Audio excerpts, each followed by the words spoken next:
नमस्कार साथियों, नव भारतीय परिवार में आपका हार्दिक स्वागत करता हूं। आज हम भौतिक भूगोल कक्षा 11 के भौतिक भूगोल के सातवें अध्याय के बारे में अध्ययन करेंगे, जिसका जो नाम है कि स्थलाकृतियों का स्वरूप। कि स्थलाकृतियों का स्वरूप में किस प्रकार उसकी स्थिति का निर्धारण किया जाता है और उसके आधार पर विभिन्न प्रकार की स्थलाकृतियों का धरातल पर वर्णन किया जाता है। तो स्थलाकृतियों का वर्णन करने से पहले कौन कौन सी स्थलाकृति हम धरातल पर देखते हैं। सबसे पहले जल के द्वारा निर्मित स्थलाकृतियों का वर्णन हम देखते हैं। उसके द्वारा वायु द्वारा, हिमानी द्वारा, जो भूमिगत जल है उसके द्वारा, समुद्री सतह पर स्थापित होने वाली जो मार्गों के द्वारा आने वाली जो प्रोसेस हो जाए, उस जो प्रक्रिया होती है उसके द्वारा। तो सबसे पहले हम बात करते हैं कि नदीय स्थलाकृतियां। अब नदीय स्थलाकृतियां हम देखते हैं तो धरातल पर नदी द्वारा जो स्थलाकृतियों का वर्णन है कि हमारी पृथ्वी पर जितनी भी स्थापित, अब नदियां यानी नदियां कहाँ कार्य करती है? भूपटल पर। और भूपटल पर हम जो कार्य इसको देखते हैं कि नदियां भूपटल पर एक बड़ा व्यापक और विशिष्ट भौतिक प्रक्रिया है, यानी विस्तृत रूप में नदियों का फैलाव है धरातल पर। एक भूभौतिकी, एक उसका प्रोसेस के आधार पर उसकी अंतःक्रिया और बाह्य क्रिया दोनों का वर्णन किया जाता है। तो फिर सबसे बात आती है कि इसकी उत्पत्ति, जब नदी स्थलाकृति की उत्पत्ति धरातल पर किस प्रकार होती है, यानी वर्षा के प्रभाव से। तो एक तो भूमिगत ढाल और वर्षा के रूप में इसका कारण होती है। तो एक तो भूमिगत ढाल और वर्षा के कारण इसकी उत्पत्ति धरातल पर हम किस प्रकार देखते हैं बनने वाले उसके विकास में वर्षा के जल, यानी वर्षा का जल किस रूप में, तो वर्षा के अतिरिक्त झरने हैं, तालाब, नदियां, झील, बांध, कुएं, और इनमें जो समाहित वर्षा का जल समाहित होता है और उनसे बनने वाली प्रोसेस के द्वारा स्थलाकृति बनती, उनका हम निर्माण करते हैं। तो फिर ये कहते हैं कि जितने भी भूमिगत जल है तो ये सभी अपना झरने और हिमनदियों के द्वारा अपना योगदान देते हैं। तो ये योगदान देने के साथ साथ भूमि का ढाल कैसा है, चट्टानों की संरचना कैसी है, उसका जलवायु के कौन कौन से कारक है, नदियों के द्वारा कौन कौन भिन्न भिन्न उनका अर्थ है, छोटा या बड़ा हो सकता है, स्थायी अस्थायी हो सकता है, किंतु ये सभी जलधाराएं भूमि पर स्वाभाविक रूप से सरिताओं के रूप में कार्य करती है। वो क्या कहलाती है? नदीय स्थलाकृतियां कहलाती है। तो फिर कहते हैं कि ये नदी स्थलाकृति किस रूप में एक स्थान से दूसरे स्थान पर प्रभावित होती है। तो सबसे पहली बात आती है कि अपर्दन के माध्यम से। तो अपर्दन होता है क्या? तो पहले हम बात करते हैं अपक्षय क्या होता है। जब हमने पढ़ा था पिछले अध्याय में कि भूआकृतिक प्रक्रिया के बारे में पढ़ा था कि भूआकृतिक प्रक्रिया क्या होती है। तो सबसे पहले हमने उसमें अंतर्जात बल और बाह्यजात बल के बारे में अध्ययन किया था। अंतर्जात बल में भूकंप और ज्वालामुखी के बारे में, और जो बाह्यजात बल में अपक्षय, अपर्दन और परिवहन के बारे में हमने अध्ययन किया था।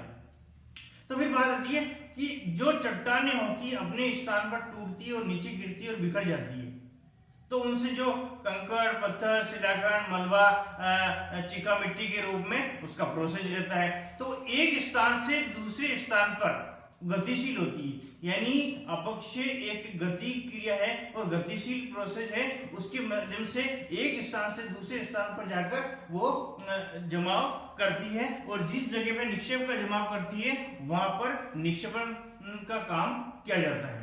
तो हम कहते हैं कि नदी जो स्थलाकृति है इससे अपर्दन के द्वारा स्थलाकृतियां और निक्षेपण से बनने वाली स्थलाकृतियों का हम अध्ययन करेंगे। लेकिन उससे पहले अपर्दन को प्रभावित करने वाले कौन कौन से कारक हैं, यानी नदी स्थलाकृति जब बनती है तो उसके भी कोई ना कोई कारक है। इसमें सबसे पहला है अपघर्षण। अब अपघर्षण क्या होता है? जब नदी ऊंचे पर्वतीय ढाल से नीचे की ओर आती है तो अपने साथ कंकड़, पत्थर, बालू का मिट्टी और अनेक खनिज तत्वों का समायोजन लेकर साथ में आती, और अपघर्षण यानी साथ में दोनों का मिश्रित रूप में उसका अध्ययन किया जाता है। उसके द्वारा उसका प्रोसेस जारी रहता है। तो उस विधि को हम क्या कहते हैं? अपघर्षण कहते हैं। दूसरी विधि है सन्निघर्षण विधि, यानी दोनों में एक दूसरे का संपर्क होना। यानी इसमें हमने बात करी कंकड़ पत्थर में, वही चीज इसमें जो भी टूल्स होते हैं उन टूल्स का आपस में रगड़कर और एक दूसरे पर मार खाकर और टूटना, वो क्या कहलाता है?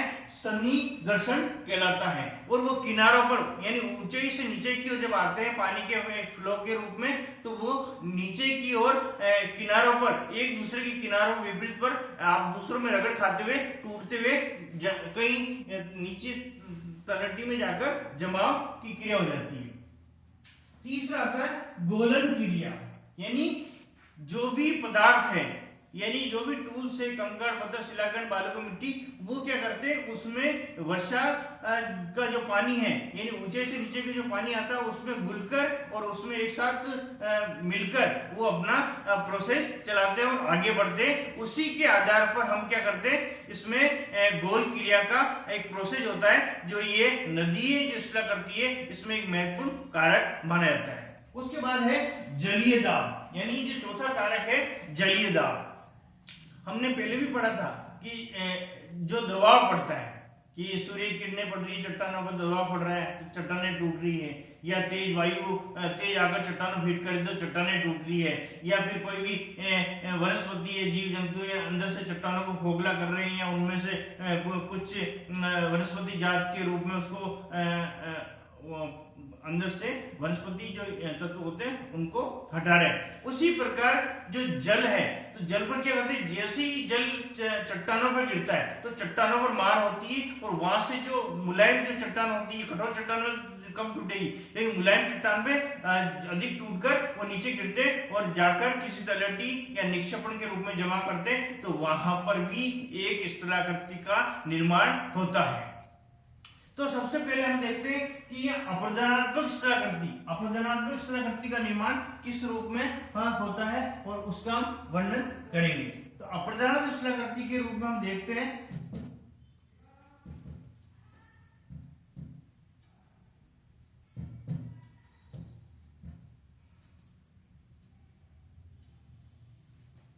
अपरदनात्मक शिलाकृति। तो सबसे पहले आती कि जितनी भी अपर्दन के द्वारा जो शिलाकृतियों का निर्माण होता है, तो सबसे पहले अपर्दन होता क्या है? अपर्दन ये हमने ये बताया था पहले पिछले अध्याय में भी, और हमने अभी बात करी कि एक गतिशील प्रक्रिया है और उसके माध्यम से ही विभिन्न प्रकार की शिलाकृतियों का निर्माण होता है। तो गतिशील प्रक्रिया, जब ऊंचाई से नीचे की ओर अगर कोई नदी गिरती है तो एक वी आकार का शेप लेती है। तो वी आकार का शेप क्या, अपर्दन की जो मात्रा इस रूप में आएगी नीचे, और नीचे जो आएगी वह अपर्दन अधिक होगा और ऊपरी भाग में अपर्दन कम होता, तो वहां वी आकार की घाटी का निर्माण होता है। तो सबसे पहले इसमें वी आकार की घाटी को बताया गया है, किस रूप में इसका, तो वी आकार की घाटी।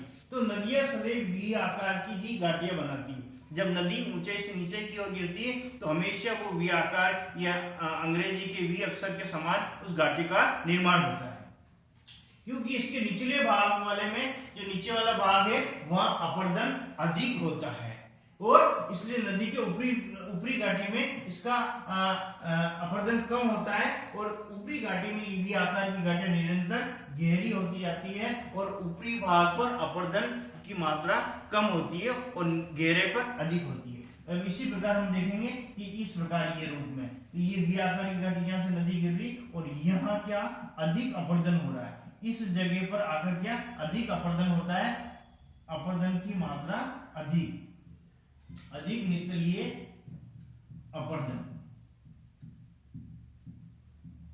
तो यहाँ पर मात्रा अपर्दन की अधिक है और यहाँ पर मात्रा कम अपर्दन। यहाँ ज्यादा अपर्दन नहीं होगा क्योंकि नदी यहाँ से गिरेगी, नदी यहाँ से ऑटोमेटिक नीचे आएगी, तो अपर्दन यहाँ अधिक नहीं होगा, जबकि नीचे जाकर जहाँ अपर्दन की मात्रा अधिक होगी। तो इसीलिए सबसे पहले वी आकार की घाटी का निर्माण होता है।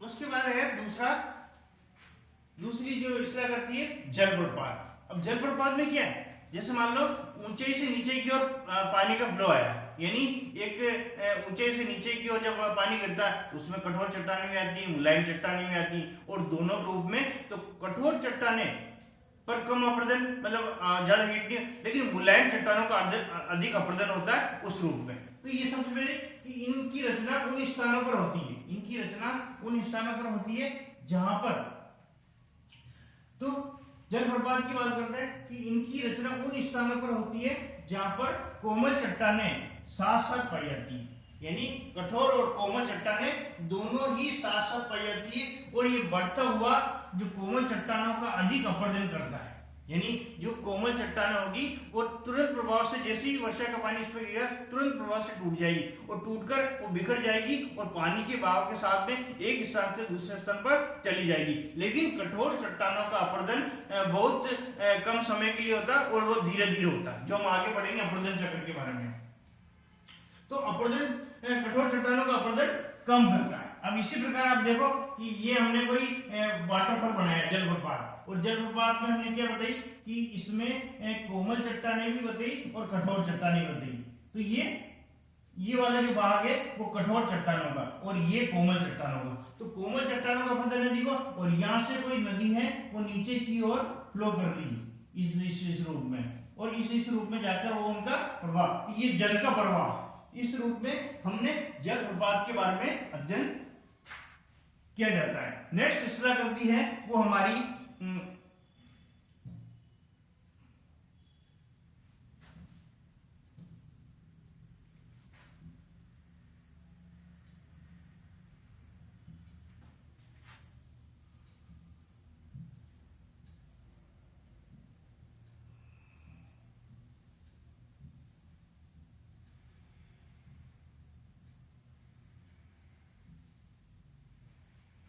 नेक्स्ट शिलाकृति है छिप्रिकाएं। इनको इंग्लिश में रेपिड्स बोलते हैं, यानी सोपानी प्रपात, यानी सोपानी प्रपात के रूप में एक जो पानी का फ्लो होता है, एक जैसे सीढ़ी के जैसा कई बार पानी दे जाता है, तो एक सीढ़ी पर रुककर फिर दूसरी पे फिर अगली, तो वहां एक कोई ऐसा पॉइंट बच जाता है जहां से पानी उस स्थान से होकर दूसरे स्थान चला जाता है, उससे निक पॉइंट कहते हैं। तो ये इस सोपानी जलप्रपातों का इसमें नाम दिया गया है।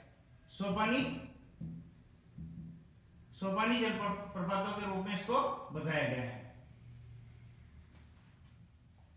तो इसमें हम देखते हैं कि ये सोपानी जलप्रपात होते हैं, और ये ऊंचाई वाले में, कम ऊंचाई वाले होते हैं, यानी जिनकी ऊंचाई ज्यादा नहीं होती, हाइट मतलब कम ऊंचाई से ये इनका पानी गिरता है, तभी तो ये स्टेप बनते हैं, यानी सोपानी प्रपात बनते हैं। और इनका निर्माण नदी प्रवाह मार्ग में कुछ भागों पर भू उत्थान हो जाने से, यानी कुछ भाग ऊपर उठ जाता है, कुछ भाग नीचे उठ जाता है। उठे हुए भाग को हम पढ़ेंगे अपनति और अभिनति के बारे में। तो अपनति और अभिनति का निर्माण भी होता है। ये भू उत्थान से जो बिंदु होते हैं उन्हें क्या कहते हैं, निक पॉइंट कहते हैं। अब जैसे मान लो ये हमारा एक छिप्रिका रेपिड्स के जैसा जलप्रपात के बारे में हम जानते हैं कि उसी के अकॉर्डिंग इस प्रकार ये हमारी क्या, ये सोपानी प्रपात हमने बता दिए। फिर इसमें हमने क्या, कोमल चट्टान और कठोर चट्टानों के बारे में बता दिया। तो ये हमारी कठोर चट्टान और ये हमारी कोमल चट्टान। तो अब देखो यहाँ से जो नदी का प्रवाह है, ये नदी का प्रवाह यहाँ आया, फिर यहाँ और ज्यादा फ्लो हो गया, फिर यहाँ से ज्यादा है, तो फिर यहाँ से ज्यादा एकदम, तो ये क्या कहलाते हैं, निक पॉइंट, ये इस रूप में, और ये आकर इसका जल का फैलाव हो गया अलग अलग रूप में। तो ये तो जहाँ नदी का प्रवाह हो रहा है और जहाँ आकर वो फैलाव हो रहा है, तो ये सब निक पॉइंट, यानी सोपानी पर्वत का जो पेनी होता है ये निक पॉइंट कहलाता है। इस प्रकार हमने छिप्रिकाओं के बारे में अध्ययन किया। नेक्स्ट पॉइंट है, ये भी एक शिलाकृति है जो नदी के द्वारा बनती है। तो केवल गाज और माखंड, यानी दो पर्वत के किनारे विपरीत ओर खड़े हो जाएंगे और बीच में से नदी प्रवाहित होती है, वह क्या कहलाता है, कोई गोर्ज या माखंड का नाम दिया। आइए देखते हैं इसमें क्या है कि जब नदी की घाटी बहुत गहरी होती है, जब नदी की घाटी बहुत गहरी, यानी दो विपरीत और के बड़े पर्वतीय ढाल है, किनारे हैं, और नदी घाटी बहुत गहरी और वहां से नदी का निर्माण होता है। तो कहते हैं कि दोनों किनारे के तीव्र ढाल वाले खड़े पर्वत होते हैं और उसे महाखंड कहते हैं। जैसे पाक में अधिकृत कश्मीर में सिंधु नदी, जो पाकिस्तान है उसमें कश्मीर में सिंधु नदी का जो गौज है वो कम से कम 5666 मीटर महाखंड, और यूएसए की अरकाश नदी का रॉयल घाट प्रसिद्ध है। इसी प्रकार इसमें ये दो खंड बताए गए, पर्वतीय क्षेत्र जो एक दूसरे को, और दूसरा एक पर्वतीय है, और इनके मध्य से जो नदी प्रवाहित हो रही है वो क्या कहलाता है, घाट या महाखंड कहलाता है।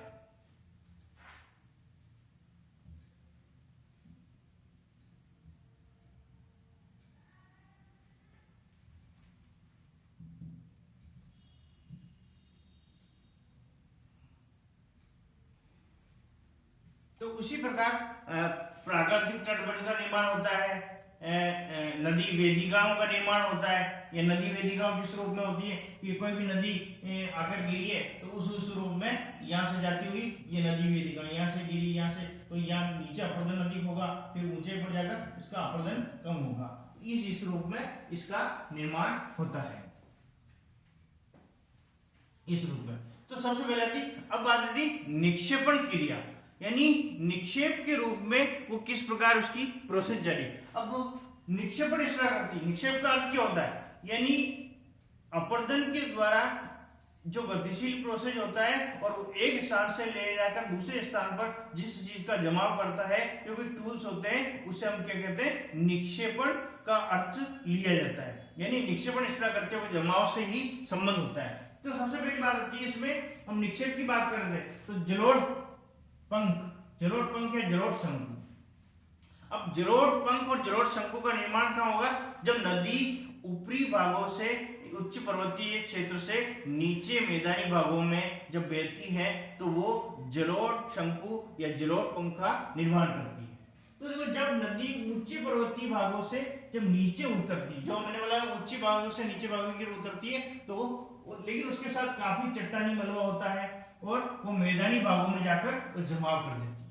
जो भी चट्टानी मलबा होता है वो मैदानी भागों में उसका जमाव कर देती है, और उसी के आधार पर उस एकत्रित जो मलबा को जलोढ़ पंख या शंकु बोलते हैं। और इस मलबे के कारण नदी अनेक धाराओं में बह जाती है या बढ़ जाती है। अब जैसे मान लो ये दो प्रकार के शिखर ऊंचे से नीचे की, ये इस प्रकार, और यहाँ पर जो नदी आती है वो यहाँ पर मलबा होता है उस रूप में यहाँ जमा कर देती है, और यहाँ जो जलोढ़ पंख होता है तो जलोढ़ पंख नाम दिया गया है। इस डायग्राम में दिख रहा होगा आपको कि जैसे नदी आती और यह जमाव इस जगह करती है वो क्या कहलाता है, जलोढ़ पंख या जलोढ़ शंकु के रूप में उसका नाम दिया गया है।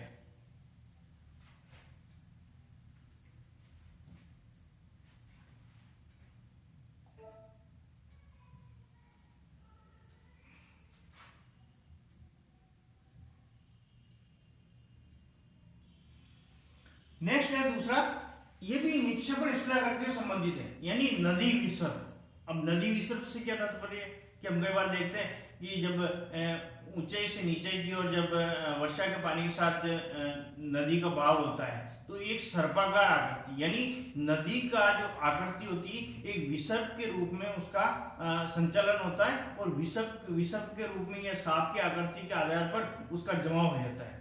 तो ये कहते हैं कि नदी विसर्ग के रूप में उसका वर्णन किया। तो मैदानी भागों में जब नदी की गति कम हो जाती है तथा मार्ग में चट्टानी बाधाएं आने के कारण अपने प्रवाह मार्ग को सर्पाकार आकृति में मोड़ लेती है। जब नदी मैदानी भागों में आती है और आसपास में चट्टानी जो बाधाएं आ जाती है उसमें चट्टानी मलबा एकत्र हो जाता है और रास्ते में उसको रास्ता नहीं देता है, तो वहां क्या करती है वो नदी सर्पाकार आकृति में मुड़ जाती है। आपने देखा कई बार तेज बारिश होती है और बारिश होने के बाद क्या होता है, जब नदी का फ्लो इतना तेज हो जाता है तो नदी क्या करती है, रास्ते में जो आता है जो भी कंकड़ पत्थर जो भी उसके बादल बनते उनको काटती हुई आगे निकल जाती, तो वो सर्पाकार आकृति में उसका निर्माण हो जाता है।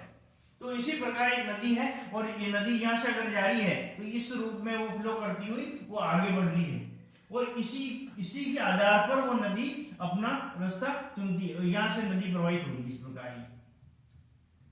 तो जो भी कंकड़ पत्थर उसको ले जाकर वहां मैदानी भाग में, तो यहाँ पर जो ये वाला जो अधिक कटाव होता है, इस जगह जो नदी है अधिक काटती हुई आगे निकलती है, तो ये वाला कौन सा अधिक कटाव होता है, और ये अधिक कटाव के कारण ही जो मलबा होता है वहां जमा हो जाता है।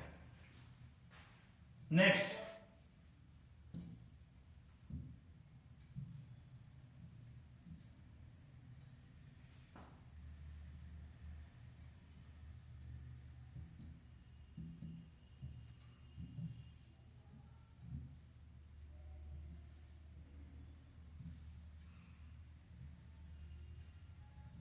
नेक्स्ट है गोखरू झील। अभी कहते हैं कि नदी विसर्प आकृति का के रूप में बनी तो फिर कोई न कोई झील का निर्माण भी होगा, तो वो ये सर्पाकार जो आकृति बनती है उसी के साथ इसका जुड़ाव है, वो है गोखरू झील।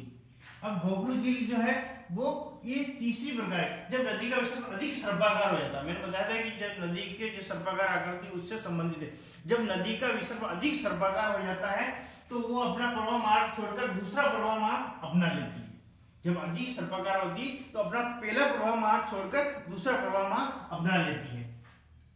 तो उससे जैसे राजस्थान में भरतपुर स्थित केवलादेव गना क्षेत्र यमुना नदी का एक विसर्प क्षेत्र बताया गया, उस रूप में उसका उदाहरण प्रस्तुत किया है कि राजस्थान में भरतपुर में स्थित केवलादेव जो गना क्षेत्र है तो यमुना नदी के एक रूप में एक विसर्प क्षेत्र का उदाहरण प्रस्तुत करता है। अब इसी प्रकार ये नदी यहाँ से ही और सीधी ये वाला जो क्षेत्र है इसको काटती हुई आगे निकल रही है, तो ये वाला जो क्षेत्र है वो यहाँ से इसको पृथक किया, यहाँ से एकदम जोड़ती हुई आगे निकली एकदम, और यहाँ से जो ये वाला जो क्षेत्र है इस क्षेत्र को हमने अलग कर दिया और इसे क्या कहते हैं, इसे जो अधिक जमाव था तो उसको पृथक किया, वो क्या कहलाती है, गोखरू झील का निर्माण करती है।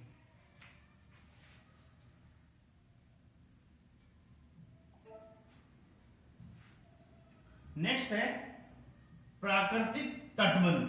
अब नदियां क्या करती है, जब निक्षेपण करती है तो प्राकृतिक तटबंध का निर्माण भी करती है। तो प्राकृतिक तटबंध में हम क्या देखते हैं कि जब नदियां मैदानी भागों में अपने तटों पर जमाव करती है, जब नदी ऊपर से पर्वतीय क्षेत्रों से नीचे की ओर आती है, मैदानी भागों में आती है, तो अपना जो जमाव जिसमें कंकड़ पत्थर शिलाखंड जितने अनेक जो टूल्स होते हैं उनके माध्यम से वो अपना जमाव जो समुद्री तटीय किनारे होते हैं, बंदरगाह के तटीय किनारे होते हैं या जहाँ जल संसाधन होते हैं उनके तटों के जाकर वहां पर उसका जमाव करती है, तो उसे क्या कहते हैं, प्राकृतिक तटबंध कहते हैं। इसी प्रकार ये तटीय क्षेत्र का डायग्राम बना हुआ है और आप देख रहे हो सीधे सीधे इसमें, तो यहाँ पर नदी बह रही है और इस रूप में इसका जमाव हो रहा है, इस रूप में कई कंकड़ पत्थर कोई कैसे मिलाकर आ रहे हैं, कोई कुछ इस रूप में आ रहे हैं, इस रूप में ये इसका डायग्राम बताया गया है। नेक्स्ट इसला करती है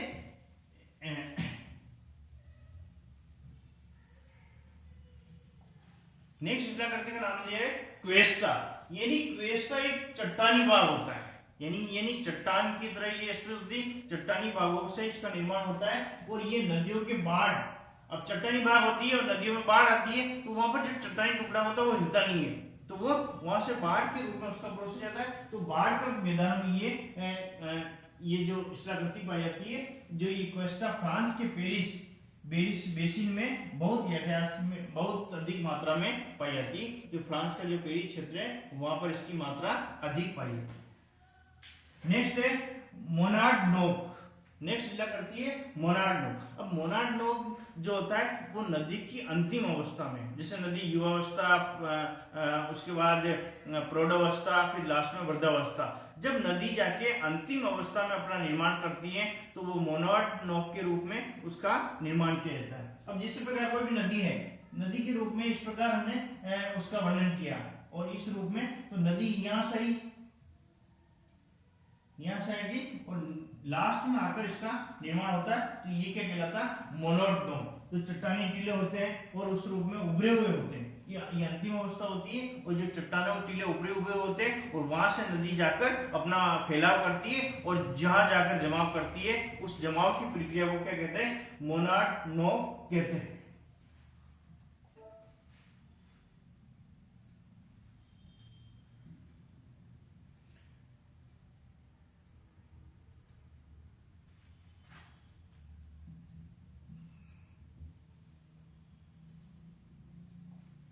नेक्स्ट है डेल्टा। अब डेल्टा क्या होता है? ये भी नदी की एक प्रमुख निक्षेपण स्थलाकृति का रूप माना जाता है। तो डेल्टा जब नदियां समुद्र में से मिलने से पहले जलोढ़ मिट्टी का जमाव त्रिभुजाकार में, जब नदियां समुद्र में मिलती है तो जलोढ़ मिट्टी का जो जलोढ़ मिट्टी होती है उसका जो जमाव उसके सारे जाकर त्रिभुजाकार रूप में समुद्र में करती है, तो उसे हम क्या कहते हैं? डेल्टा कहते हैं। उदाहरण के लिए गंगा और ब्रह्मपुत्र सुंदरवन का जो डेल्टा है जो भारत में बनाया जाता है वहां पर इसका निर्माण है, तो ये सबसे सर्वोत्तम उदाहरण माना जाता है। इसी प्रकार हम इसमें डायग्राम में देखें तो ये वाला जो हिस्सा है हमारा समुद्री क्षेत्र है, तो यहाँ समुद्री जो किनारा है समुद्र का नाम दिया गया। फिर यहाँ से हमने जो स्थिति की और इस रूप में यहाँ आकर तो ये वाला जो क्षेत्र है त्रिभुजाकार रूप में, तो यहाँ इसका जमा होता है। तो ये ऊंचाई पर जितने कंकड़ पत्थर ये शिलाखंड है ये सब जमा कर देते हैं और डेल्टा के रूप में इसका प्रयोग किया जाता है। ये डेल्टा का क्षेत्र बना है और यहाँ ये सब झीलें हैं, जैसे मान लो तालाब है, झीलें हैं, तो यहाँ पर जमाव करते हैं इस रूप में, तो ये झीलों का नाम दिया। और ये जो त्रिभुजाकार आकृति में है यहाँ इसका जमाव हुआ तो उसे हम डेल्टा कहते हैं। तो ये समुद्र से मिलने से पहले जितनी भी स्थलाकृति है इनका निर्माण किया जाता है। तो साथ ही इसके आधार पर हम किस किस रूप में इसका प्रयोग करेंगे। तो जब नदियां, अब इसमें गंगा ब्रह्मपुत्र का डेल्टा है, मिसिसिपी या मिसौरी या बेसिन, अमेजन, इन नदियों के भी अलग अलग रूप में इस नदियों की स्थलाकृतियों का निर्माण होता है। और इसी के साथ नहीं हम अनेक प्रकार की जो घाटियां होती हैं उनको घेरा करते हैं, जिस रूप में जो घाटी होती है गहराई के आधार पर कितनी होगी, अपघर्षण होगा, धूलीकरण होगा या जलयोजन की क्रिया होगी, तो इसी के आधार पर हम इन स्थलाकृतियों का वर्णन करते हैं।